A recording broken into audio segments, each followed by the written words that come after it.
How to overcome suffering. First of all, we need to know the cause of all suffering. And the cause of all suffering is lack of use of full potential. When we try to make ourselves happy by engaging in activities which later on we discover happiness couldn't possibly have come from those activities, what's happened is inadvertently we have violated the laws of nature. Nobody intentionally sets out to do that. I think I'll go and violate some laws of nature now. I'll violate the laws of nature of how my body interacts with certain food substances that I'm eating, or maybe even non-food that I'm eating, recreational substances that I'm eating. Or I'll go out and, start a cascade of behaviors with somebody in a relationship that guarantees that they're going to be extremely unhappy and express that to me, and I'll be extremely unhappy and express that to them. Or I'll go out and behave in ways that offend all kinds of people. Nobody makes these decisions consciously like this. All we're really doing is trying to make ourselves happy. That's actually what we're doing. Nobody's trying to make themselves unhappy. And yet, in these attempts to make ourselves happy, because we can't feel out properly how the laws of nature are in a given moment, in a given situation, the laws of nature that govern climate, the laws of nature that govern the weather, the laws of nature that govern interactions between humans, the laws of nature that govern our own physiology, the laws of nature that govern our own psychology. Because we have lost contact with the home of all the laws of nature deep inside of us, then we end up behaving in ways that actually contradict the laws of nature. We end up behaving in ways that go against the way the laws of nature are moving in that moment. And when we violate laws of nature, then we get corrected by nature. That correction process is just the process of putting us back on track so that we can't continue to do things that are harmful to evolution. Suffering comes from inadvertently slowing down or harming the pace of natural evolution. Evolution is an inexorable phenomenon that is going on all the time. It's non-negotiable. Change is the method that evolution uses to move from less aware, less elegant, less sophisticated states to more aware, more sophisticated, more elegant states of being. And in that process, if somehow we're doing something, whether we know it or we don't know it, that is slowing down or dragging on the evolutionary process, then we feel a sensation. And that sensation that we feel is what we refer to as quote-unquote suffering. So suffering comes from lack of attunement with the laws of nature that are governing the present moment. And how do we regain that attunement? In Vedic meditation, when we sit easily, comfortably in the chair to meditate, we close our eyes, we make use of a specific kind of mantra that is used in Vedic meditation, a bija mantra. A bija mantra is not the kind of mantra that you learn in the yoga studios. Om and all of that.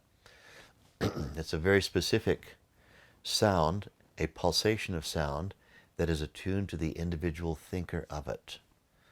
And you close your eyes and you make use of the mantra in a very specific way as instructed to be effortless. And the mantra leads the mind very quickly from more excited thinking states to the least excited state, that state where our consciousness stands alone. Standing alone means consciousness is present, experiencing inner silence. That state is a state of supreme inner contentedness. But more than that, it's the home of all the laws of nature. It's the foundation place from which all of the laws of nature are issuing forth. These are the laws of nature which, in any moment in time, are activating to bring about evolution. So when we practice Vedic meditation and we have that moment where we step beyond the mantra, we step beyond thought, we're becoming one with that field that is activating all the laws of nature for the purpose of evolution. We attune ourselves with that spontaneously. And when you come out of your 20 minutes of meditation, you'll find that things that you're meant to be doing will be charming to you, and things that you're not meant to be doing right now won't be charming to you. And you'll find yourself able spontaneously to move in the direction of that greater charm, and not to engage in those things that have lost their charm, to which you have an aversion. And through your regular practice on a daily basis, this attunement with the laws of nature allows your individuality to attune itself with the overall flow of how nature is processing evolution. In this way, the number of instances in which we're getting in the way of evolution and causing ourselves to suffer, these instances become less and less, fewer and fewer in frequency. A day is going to come with regular practice where our lives are lived 100% in tune with the laws of nature. And when our lives are lived in that way, then suffering is lifted from life. See, suffering is a consequence of inadvertently and unknowingly making mistakes as to what's going to make you happy. And so, someone thinks, oh, I'll be happy if I just one more donut, one more. And, the TV show is so good and the donuts are so good. And then, at the end of a certain number of donuts and a certain number of hours of lollygagging around in front of a television set, then some pain begins and some suffering. And one thinks to them, oh, what have I done?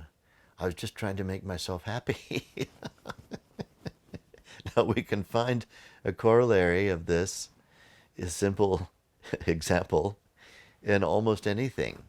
Oh, I just thought I was going to make myself happy. I just keep on relating with this person who is not a giver, just a taker.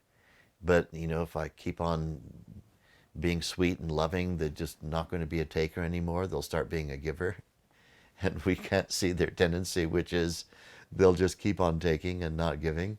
And we keep on engaging and engaging and engaging more and more in that. Before we know it, everything seems to be going wrong. Things are missing from the house and all of that. We don't know where anything's gone and like that. And then it dawns on us, oh, all this time I thought that I was making myself happy. Actually, I was enabling a situation that was anti-evolutionary for me and the other person. Oh, suffer, suffer, suffer. Oh, no, no, no, like that. When we practice Vedic meditation, we start to be able to see with greater and greater clarity what is needed by any given moment. What is our contribution to the process of evolution in any given moment?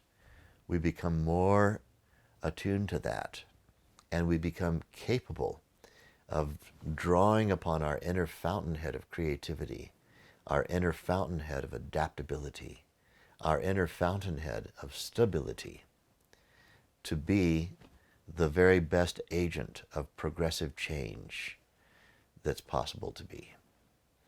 We want to become an agent of progressive change. And the only way to do that is to align ourselves with the laws of nature.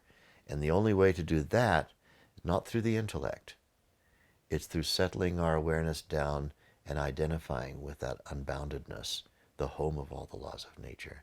We practice that every day, and suffering will get less and less, and then it stops.